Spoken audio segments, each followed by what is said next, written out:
J'ai le plaisir de co-chairer cette session pour l'instant tout seul, comme vous voyez. C'est une session commune de la SFAR avec les ICM et on fait un point sur le Covid avec des aspects un peu diversifiés. Et donc, le premier orateur du jour, c'est le professeur Rabot de Nancy, qui va nous parler des différentes variantes du Covid. Ah voilà. J'ai commencé tout seul, désolé. Hein.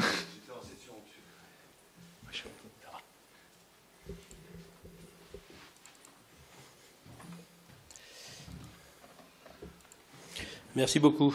Merci pour cette invitation. Merci aux courageux qui sont encore là un vendredi soir, alors qu'effectivement, d'autres occupations sont peut-être possibles dans cette belle ville de Paris. Donc revenir sur le SARS-CoV-2 qui nous a privés, pour beaucoup d'entre nous, de congrès et de festivités diverses au cours des 2 dernières années, faire un petit peu un point sur ce qui s'est passé. Et le sujet qu'on m'avait demandé de traiter, c'était celui des variants qui se sont succédés et dont je dirais en introduction qu'à la fois au début de l'épidémie Covid-19, peu de gens imaginaient ce qui allait nous arriver. Et quand on a su que c'était un coronavirus, on était plutôt rassurés au départ de savoir que c'était un virus qui mute peu par rapport au virus de la grippe. Et finalement, on s'est trompé que 2 fois, puisque à la fois, il nous a vraiment imprégné fortement, et d'autre part, ces différents variants, on va le revoir, ont eu un impact. Alors, quand on veut parler du SARS-CoV-2, il faut s'intéresser un peu à la famille générale virale à laquelle il appartient, qui est celle des coronavirus. Et au sein des coronavirus, dans la 2e colonne, vous voyez qu'un certain nombre d'entre eux étaient déjà bien connus, bien sûr en médecine vétérinaire, mais aussi en médecine humaine. Et il y a au moins 3 des coronavirus qui étaient déjà connus et bien implantés avant l'émergence du SARS-CoV-2 en pathologie humaine, le 229E, le OC43, sur lequel je vais revenir, le NL63, dont on pense qu'il sévit et qu'il vit en bonne intelligence quelque part avec l'humain depuis le XIIIe siècle, et un qui est probablement encore plus anciennement introduit dans nos pathologies, qui est le HKU1. Donc, ces 4 coronavirus se sont implantés depuis longtemps et, quelque part, vivent maintenant avec un certain équilibre et à eux seuls ont sans doute causé déjà des milliards de cas, mais des milliards de cas, ça ne veut effectivement pas dire des milliards de morts, et on sait que SARS-CoV-2 a eu un impact sans doute différent, en particulier au début. Alors, au 3e millénaire, ceux qui nous ont intéressés, les 3 émergences successives qu'on a eu à connaître, le SARS-CoV-1, le grand frère du SARS-CoV-2 en 2003, qui est apparu lui aussi en Chine et qui, quelque part, a fait beaucoup parler de lui, mais quand on fait son bilan a posteriori, 8 à 9 000 cas, 800 à 900 morts, quelque chose qui reste à l'échelle de l'humanité, quelque chose de relativement faible et qui semble avoir disparu, en tout cas dont on n'entend plus parler, on ne l'a pas vu arriver, on ne l'a pas vu repartir. Le MERS-CoV, une histoire tout à fait différente, qui sévit plutôt en péninsule arabique, qui reste présent depuis les années 2012, avec des cas tous les ans, mais qui n'a pas cette capacité, en tout cas qui n'a pas trouvé cette capacité à être pandémique, comme l'a été le SARS-CoV-2. Et puis, depuis fin 2019, reconnu d'abord à Wuhan, ce SARS-CoV-2, qui a fait le tour du monde avec les dégâts et l'impact qu'on connaît. Alors, quand on regarde sur le plan de ces virus, au sein de ces coronavirus, vous voyez qu'ils appartiennent aux familles des alpha ou des bêta-coronavirus. 2 de ces anciens coronavirus avec lesquels on vit sont des bêta-coronavirus comme les SARS-CoV qui sont apparus. Les autres appartenaient à la sous-famille des alpha-coronavirus. Mais on voit que l'ensemble de la famille peut être impliqué. Alors, j'ai dit que je reviendrai rapidement sur l'OC43 parce que, après l'apparition de l'épidémie SARS-CoV-2, Covid-19, on s'est posé la question de savoir si dans l'histoire médicale humaine, d'autres épidémies à coronavirus étaient déjà apparues, et on s'interroge. Très clairement, il n'y a pas de réponse définitive aujourd'hui sur une épidémie qu'on a appelée, il y a 130 ans, qu'on a appelée la grippe russe, dans lequel un certain nombre d'éléments laissent penser, alors à l'époque bien sûr on n'avait pas les outils virologiques d'aujourd'hui, laissent penser qu'elle aurait pu être due à un coronavirus, en particulier sur des études historiques de recherche du passage, du moment où le virus est passé du monde animal à l'homme, qui remonte à peu près, d'après les études qui ont pu être faites il y a environ 130 ans, dans les années 1890, au moment de cette pandémie de grippe russe. Pour autant, un certain nombre de signes cliniques rapprochaient plus du corona que de la grippe, d'autres plus de la grippe que du corona. Est-ce que les deux ont coexisté? Mais il est possible déjà que par le passé, l'émergence d'un coronavirus ou son interaction en tout cas avec l'humain ait déjà causé des dégâts un peu comparables à ceux qu'on a pu observer lors de la pandémie de ces 2 dernières années. Alors, quand on resserre sur les SARS, les SARS-CoV, je vous ai remis ici l'arbre phylogénétique des SARS-CoV-1, du SARS-CoV-2 et du MERS-CoV. Vous voyez qu'ils sont séparés les uns des autres. SARS-CoV-1 est plus proche, bien sûr, du SARS-CoV-2 que ne sont le MERS coronavirus. Et ce qui est important, alors même si on ne peut pas bien lire la diapositive, c'est qu'on voit que la proximité de ces coronavirus humains est essentiellement faite avec d'autres coronavirus qu'on a observés essentiellement chez la chauve-souris. Alors vous savez qu'on a parlé de la chauve-souris dans l'émergence d'Ebola, on a parlé de la chauve-souris dans beaucoup de choses, mais il semble qu'effectivement la chauve-souris soit pour nous un réservoir potentiellement inquiétant et que les changements climatiques en particulier qui poussent la chauve-souris à quitter son environnement naturel, à être en contact avec des espèces animales qui ne sont pas forcément celles qu'elle rencontre d'habitude, peuvent être aujourd'hui un des éléments de ces émergences. On a discuté au début de l'épidémie SARS-CoV-2 d'une origine et on a accusé le pauvre pangolin qui était responsable de tous les maux. Et vous avez sur cet arbre à nouveau phylogénétique, ici en bas, des SARS qu'on a observés chez le pangolin. Vous voyez qu'ils sont relativement éloignés du SARS-CoV-2, alors que d'autres sont beaucoup plus proches, qui sont en fait, là encore, des SARS qu'on trouve chez la chauve-souris et qui étaient connus comme étant hébergés dans d'autres régions de Chine et qui peuvent être beaucoup plus probablement la cause de l'épidémie qu'un passage par le pangolin. Alors après, vous avez aussi l'interrogation sur une manipulation au sein d'un laboratoire qui aurait pu dégénérer, mais si on reste sur une origine naturelle, il faut plus chercher du côté de la chauve-souris que du côté du pangolin, et on pourrait, comme je l'ai évoqué pour Ebola, imaginer effectivement que ces contacts favorisés, en particulier par des changements d'habitude entre la chauve-souris et un certain nombre d'animaux, domestiques ou non domestiques ou sauvages, a pu permettre le passage du virus de l'un à l'autre, puis le rapprochement vers l'homme et le passage à l'homme avant sa diffusion à la fois interhumaine locale au niveau de Wuhan et du Hubei et secondairement avec l'extension mondiale qu'on a pu observer, en particulier avec notre capacité à voyager vite et loin en emportant avec nous nos différents agents pathogènes. Alors, quand on parle des variants du SARS-CoV-2 ou de la Covid, on identifie, on prend sur le plan de la définition aujourd'hui 3 types de variants. Les variants dits préoccupants, ou les variants of concern, qui répondent à une définition, c'est qu'à la fois on a observé chez eux une augmentation de la transmissibilité, avec un impact ou un impact défavorable sur l'épidémie, ils sont de nature à se développer ou à se transmettre plus vite. Ça peut être une augmentation de la gravité ou un changement de présentation clinique, ce qu'en fait on n'a pas vraiment observé depuis le début de l'épidémie sur les différents variants, alors qu'on a observé effectivement une augmentation de la contagiosité, une possible diminution de l'efficacité des mesures de contrôle, et en particulier des mesures de contrôle vaccinales, un certain échappement virologique aux défenses immunitaires qu'on a pu développer, ou une décision par l'OMS d'un tel classement. Et puis vous avez les variants under investigation qui sont moins reconnus d'emblée comme pour leur effet délétère, avec responsables à la fois porteurs de mutations, responsables d'une transmission communautaire ou multiple. On observe effectivement qu'il y a une transmission et on s'intéresse à savoir effectivement s'ils vont s'implanter ou pas. Et puis il y a encore un niveau, je dirais, plus faible, qui sont les variants en cours d'évaluation qui peuvent disparaître complètement de la classification ou en fonction des données qu'on va enregistrer, y être maintenus et obtenir le statut d'un des deux précédents.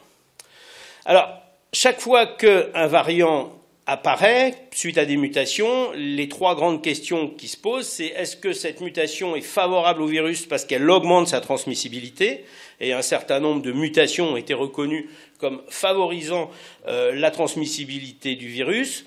Est-ce que ça donne un avantage au virus parce que ça lui permet un échappement immunitaire, et même chez des gens vaccinés, protégés, ça lui permet malgré tout de trouver des clients, entre guillemets, pour se multiplier, pour continuer sa course?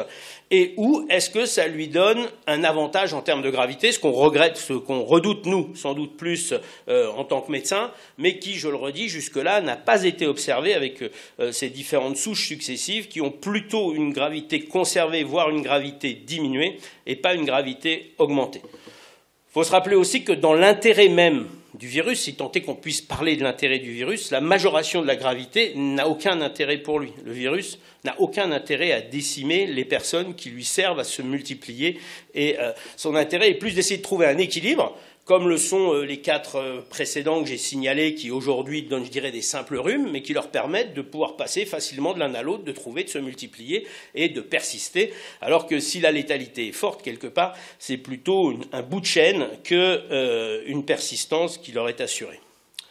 Aujourd'hui, quand on parle des variants, quels sont les variants dont on parle encore? Il y a les Omicron, bien sûr, sur lesquels on va revenir, avec tous les sous-types maintenant d'Omicron. Il y a Delta, dont on parle encore, mais qui, globalement, dans les enquêtes flash qui sont faites au niveau des laboratoires, n'a pu être dépisté depuis le 18 juillet 2022, donc qui semble plutôt en voie de disparaître. Et puis ceux dont on a beaucoup parlé, l'historique, le Wuhan, l'alpha, le bêta, le gamma, qui, là, aujourd'hui, ne sont plus du tout circulants, en tout cas en France, dans les enquêtes réalisées par Santé publique France. C'est vraiment des virus qu'on ne retrouve plus du tout. Donc on voit vraiment qu'on a des variants qui ont supplanté et fait disparaître, du fait de cet avantage en transmissibilité, leurs prédécesseurs. Alors on en arrive aux vagues, puisqu'il y a eu plusieurs vagues. Alors il y a eu une polémique encore hier entre le ministre de la Santé et le directeur général de la Santé pour savoir si c'était la 8e vague, si c'était pas la 8e vague. Tout dépend de ce qu'on appelle une vague.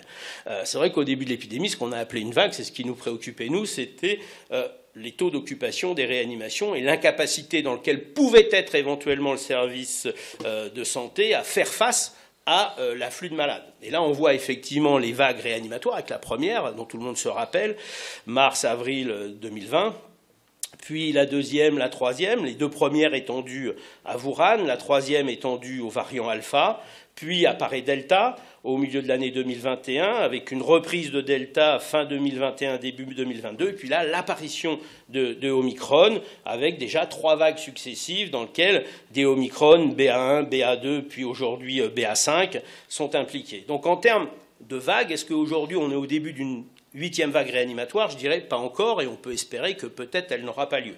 Pour autant, quand on regarde effectivement dans l'incidence du nombre de cas dépistés en ville, oui, effectivement, le nombre de cas augmente. Donc là, on est bien au début d'une 8e vague. Juste insister que tout dépend de ce dont on veut parler. Et on voit bien que depuis Omicron, c'est ce pic énorme par rapport aux autres, on a une augmentation des cas qui a été très importante, mais qui là aussi a tendance en 6e, en 7e et on l'espère en 8e vague, doucement à s'amortir.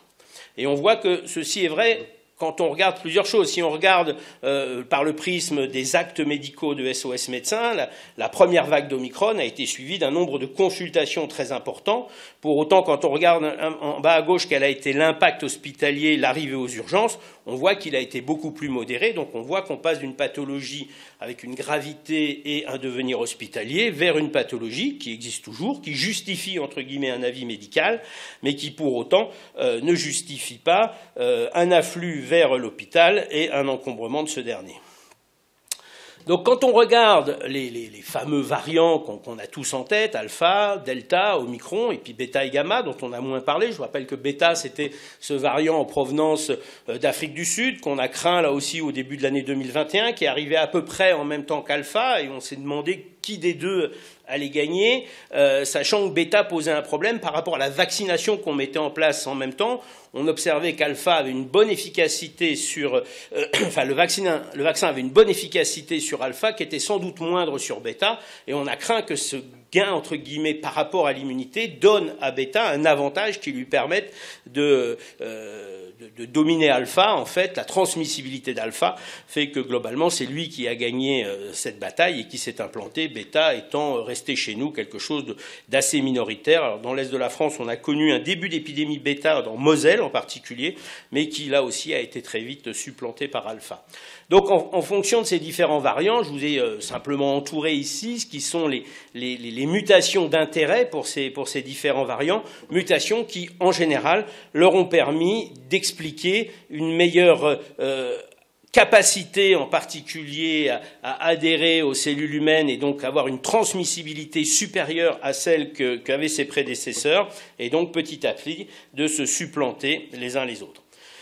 La première mutation qui a été à l'origine, dès le départ, sur Wuhan par rapport à ce qu'étaient ces coronavirus, c'était la mutation dite D614G, qui a permis déjà, par une plasticité différente du virus, de lui permettre, et de son spike en particulier, de son lieu d'attachement, lui permettre une meilleure accroche, et ce qui a permis, donc ce qu'on a appelé le génotype B, qui a permis à la fois l'implantation de la première et puis le départ de la deuxième vague.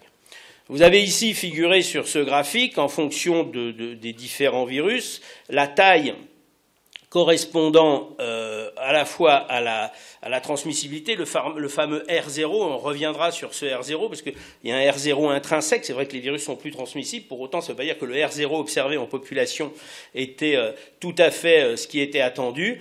On voit en particulier ici pour alpha, puis pour delta, que ce sont des virus, effectivement, dont la transmissibilité, dont la capacité de se fixer aux cellules humaines et de déclencher le cycle de leur réplication augmente entre alpha et bêta, avec un nombre de cas qui, par suite, est lui-même plus important. Et plus la transmissibilité est forte, ici c'est vraiment une schématisation du passage d'un variant à l'autre, plus le delta, la différence de transmissibilité est forte, plus le remplacement d'un variant par l'autre est rapide. Et on voit que s'il a fallu un certain temps pour remplacer Wuhan par alpha, ça a été plus vite pour passer d'alpha à delta, et encore beaucoup, beaucoup plus vite pour passer de delta à omicron, où là la différence de transmissibilité était encore supérieure. Donc si on reprend ça un petit peu sur les graphiques qu'on a pu suivre à l'époque, on a vu donc dans un premier temps la souche historique qui a été supplantée, vous voyez, relativement doucement par alpha, puis alpha qui a été ici supplanté par delta, et puis de façon encore plus rapide, delta qui fin 2021, début 2022 a été supplanté par Omicron, alors que la vague Delta était encore en cours, donc ce qui nous a fait une accélération de l'augmentation d'incidence à ce moment-là, avec le fameux pic qu'on a regardé préalablement. Et on voit, quand on compare ce qu'on a déjà vu sur les courbes précédentes, l'impact en nombre de cas, en cas incident de Omicron par rapport à tout ce qu'on avait connu avant. Omicron a une transmissibilité très très supérieure. Pour autant, c'est vrai que l'impact hospitalier n'a pas du tout été le même, et c'est quand même pour nous la meilleure des nouvelles. Donc quand on regarde Delta et Omicron, on voit le nombre de mutations et le nombre de différences qui est énorme par rapport à ce qu'étaient les différences entre Wuhan, Alpha, Delta, où quelques mutations d'intérêt étaient observées. Là, avec Omicron, on est objectivement sur une souche qui ne semble pas dériver des précédentes, mais qui semble vraiment avoir une racine antérieure. C'est bien schématisé, entre guillemets, sur cet aspect d'un premier arbre qui d'habitude donne des branches, et là donne vraiment un nouvel arbre, qui est l'arbre des Omicron, qui part d'assez loin, qui est sans doute parti en même temps qu'Alpha, voire un peu avant Alpha, qui a eu un certain temps avant, entre guillemets, de s'implanter, mais une fois qu'il s'est implanté, s'est développé de façon beaucoup plus rapide, avec un virus qui est plus transmissible, qui a une affinité différente pour l'épithélium, qui est moins affine pour l'épithélium pulmonaire, plus pour le nasopharyngé, ce qui a pu changer un peu la forme de la pathologie et surtout sa gravité, puisque l'atteinte pulmonaire était moins prédominante.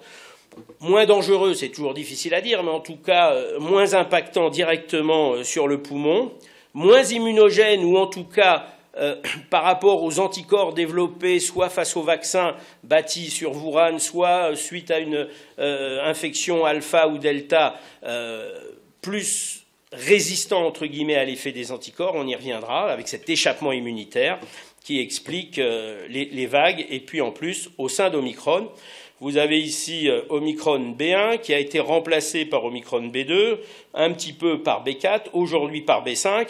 Là, je dirais que c'est une schématisation, je dirais presque simple et classique. Quand on va dans le détail, il y a eu des sous-variants dont on voit qu'ils se sont succédés. Et quand on regarde encore plus dans le détail ce qui s'est passé, ça devient carrément illisible, tellement il y a des cas particuliers avec un certain nombre de virus qui ne se maintiennent pas, et d'autres virus, au contraire, qui ont pris le dessus, comme BA5. Alors, aujourd'hui, ce qui circule en France, c'est BA5. L'autre variant qui inquiète, ou en tout cas qui interroge, et un variant qu'on n'a pas encore, en tout cas pas de façon significative en France aujourd'hui, qui est le BA275, qui a été identifié en Inde, qui est suivi en Inde, et qui est inquiétant possiblement pour la raison suivante, c'est que il semble là aussi à nouveau plus affin pour nos récepteurs ACE2 et donc éventuellement plus transmissible, et surtout, à nouveau, mais c'est du modèle animal, plus attiré par la sphère pulmonaire que par la sphère ORL, ce qui pourrait éventuellement ramener à des formes plus graves telles qu'on connaissait au début de l'épidémie. Mais donc tout ceci nécessite bien sûr d'être surveillé. Celui qui aujourd'hui dit ce qui va se passer dans le Covid, je sais pas comment il fait, parce qu'on s'est tellement trompé au cours des 2 dernières années qu'il faut rester pour le moins modeste sur les prévisions qu'on peut faire. Mais voilà, en tout cas, celui-ci justifie en tout cas qu'on regarde un peu ce qui se passe. Alors, un point sur le R0. On parle beaucoup du R0. Alors, le seul moment où on a eu un vrai R0 exploitable, ça a été en mars-avril 2020, puisque, quelque part, il y avait la transmissibilité du virus dans une population qui était complètement naïve et complètement incapable de se défendre. Je ne reviens pas sur la polémique des masques, je ne reviens pas sur la capacité qu'on a eue à se laver les mains, pas se laver les mains, à porter des masques quand on y avait ou pas, mais globalement, le virus arrivait royalement dans une population qui s'offrait à lui. Et donc là, on avait une vraie représentativité de ce qu'était le R0. Puis après, au cours du temps, on nous dit les virus sont de plus en plus transmissibles, et pour autant, quand on regarde le R0 tel qu'il est calculé au global en population, il n'est pas plus important, il est même moins important que ce qu'on a observé en première vague, simplement parce que le R0 prend en compte 3 dimensions. La transmissibilité intrinsèque du virus, qui a augmenté variant après variant, mais aussi la situation, c'est-à-dire qu'à la fois, pour qu'un virus soit transmis, il faut qu'il soit transmissible et qu'il soit adapté à sa cible, mais il faut qu'il trouve une cible et qu'il puisse trouver cette cible le plus longtemps possible. Donc dès lors qu'on a mis en place des mesures d'éviction, on réduit le temps pendant lequel la personne contagieuse peut contaminer d'autres personnes. On agit sur le 3e facteur. Dès lors qu'on a mis en place dans un premier temps les mesures barrières doublées de la vaccination, on a agi sur le 2e facteur. Et donc le R0 n'était plus représentatif uniquement de la transmissibilité intrinsèque du virus, mais prenait en compte l'ensemble des éléments, ce qui fait que ce R0 n'atteignait pas, en tout cas dans l'observation, les chiffres qu'on observait augmenter sur cette transmissibilité intrinsèque. Et puis, il y a cette notion qu'on n'a jamais obtenue, qui était celle d'immunité collective ou d'effet troupeau, de se dire que voilà, quand on vaccine une population, quand une population a été touchée par l'agent pathogène et a développé une immunité, il y a un moment où cette immunité fait barrage à l'évolution du virus. Et la formule qui est donnée ici est assez simple. Si vous avez un R0 qui est aux alentours de 2, dès lors que 50% de la population est atteinte, le virus a du mal à progresser. Si le R0 est à 10, il faut que 90% de la population soit atteinte ou vaccinée pour que le virus ait du mal à progresser.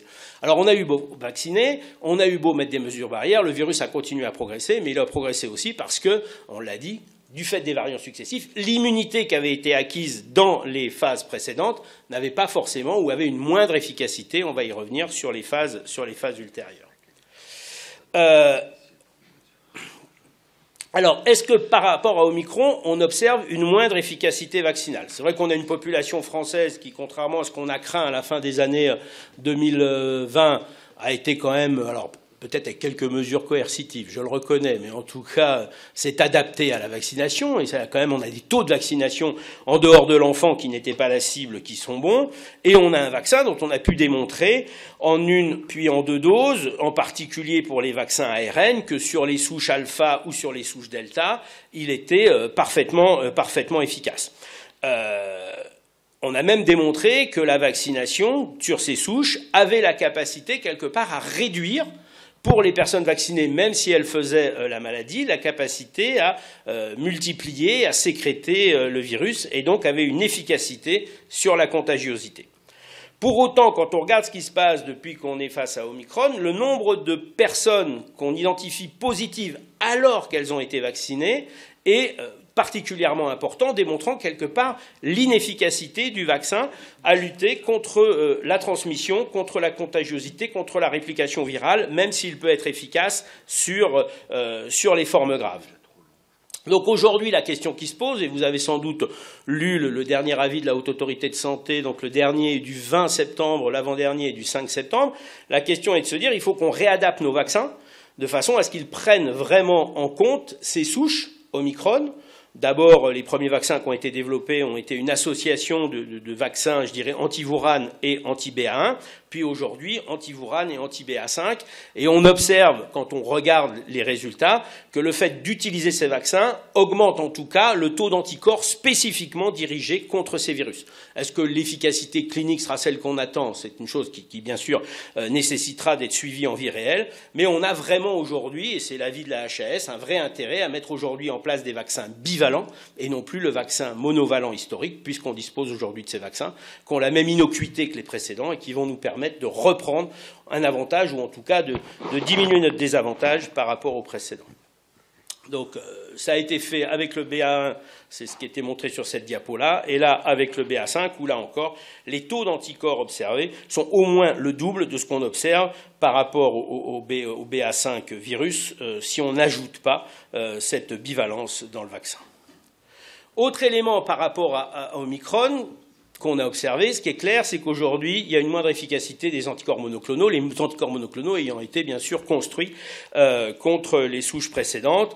Et vous savez que ce soit le Xévudi ou le Ronapreve, aujourd'hui, ils n'ont plus d'efficacité contre Omicron, et que même l'Evusheld, si on veut l'utiliser, nécessite d'augmenter les doses pour un résultat qui n'est pas aussi important que ce qu'on observait sur les souches historiques. Par contre, par rapport à Omicron, l'efficacité entre guillemets des antiviraux, que ce soit le Paxlovid ou le Remdesivir, ne semble pas aujourd'hui remise en cause. Donc on garde des traitements antiviraux qu'on a mis du temps à obtenir, mais qui ont une certaine efficacité. En ce qui concerne les anticorps monoclonaux antiviraux, il faudrait en redévelopper si on veut que ce soit efficace. Dernier point que je voulais aborder sur Omicron, puisque c'est aussi un sujet qu'on discute, c'est le Covid long. Alors on a beaucoup parlé du Covid long après la première vague. Un certain nombre de patients, effectivement, ont développé des signes, une persistance de signes sur lesquels on s'est posé la question. On est très focalisé sur ces patients. On met en place à la fois des études pour comprendre, et puis on essaye de leur apporter des réponses. Est-ce que par rapport à Omicron, qui est quand même différent, il y a aussi des Covid longs? On n'a pas beaucoup de réponses aujourd'hui. Je vous ai recité quand même ici une étude faite en Europe du Nord, dans lequel ils ont refait une étude sur le Covid long, avec, je rappelle, le Covid long, beaucoup de patients. Alors, on ne parle pas des patients qui sont passés en réanimation, dans lesquels il y a des complications réanimatoires, dont il est difficile de savoir si elles sont liées au Covid ou à la réanimation. Mais quand on se prend des patients qui ont eu des formes moins graves et qui sont restés à la maison, on a quand même un nombre de patients qui décrivent des signes et des signes persistants qui est important. Et dans l'étude qu'ils ont mis en place, la fréquence de ces signes persistants après un Covid historique ou après un Covid long, après un Omicron, sont relativement comparables, laissant penser que Delta, même s'il ne fait pas de dégâts immédiats en termes de mortalité, d'hospitalisation, pourrait quand même laisser se développer cette pathologie post-infectieuse particulière qu'on ne connaît pas encore très bien, qui est le Covid long. Donc pour conclure et pour rester dans le temps qui m'était imparti, qu'est-ce qu'on peut dire à l'issue des différentes phases qu'on a connues aujourd'hui? Tout porte à croire que le SARS-CoV-2 est bien implanté. À la différence du SARS-CoV-1, il ne va pas partir comme il est venu, et on est parti pour vivre avec lui pendant longtemps, ce qui ne veut pas forcément dire qu'il aura un impact hospitalier important, mais il va faire partie des virus qui vont coexister avec l'homme. La vaccination a un intérêt, mais on voit que la vaccination aujourd'hui ne suffit pas. Alors on va voir avec ces nouveaux vaccins bivariants si on fait mieux, mais il est probable que la vaccination ne règle pas tout et que les mesures de prévention, que ce soit le port de masque, que ce soit l'aération des locaux, soient des mesures sur lesquelles il faille encore insister, puisqu'on voit que dès que l'incidence baisse, chacun d'entre nous a tendance à repartir dans ses anciennes habitudes, et qui sont quand même beaucoup plus agréables de vivre sans masque qu'avec, mais que globalement c'est quelque chose sur lequel il va falloir revenir. Quels sont les avenirs possibles? Des recombinants, des évolutions, des mutations, c'est probable, soit chez l'homme, soit avec des rétrozoonoses, et il est très probable, qu'on l'a déjà vu, que ça puisse repasser par l'animal, revenir, et à partir de ce moment-là, la question est de savoir, est-ce que, comme on l'a illustré tout à l'heure, ces mutations qui vont forcément, c'est la conclusion, être des mutations si elles donnent un avantage au virus qui lui permettent une meilleure transmissibilité, vont s'associer éventuellement à une reprise de la gravité, avec à ce moment-là une difficulté à la prise en charge. Aucun d'entre nous n'est aujourd'hui en capacité de le dire. On s'est interrogé sur ce BA2 75. Pour l'instant, le BA5 n'a pas, en tout cas, ce côté inquiétant, mais il est clair que la Covid, c'est pas fini. Il va falloir vivre avec. On espère que, comme l'OC43, ça va quelque part vivre en bonne intelligence avec nous, mais il est encore trop tôt pour le conclure de façon définitive. Je vous remercie.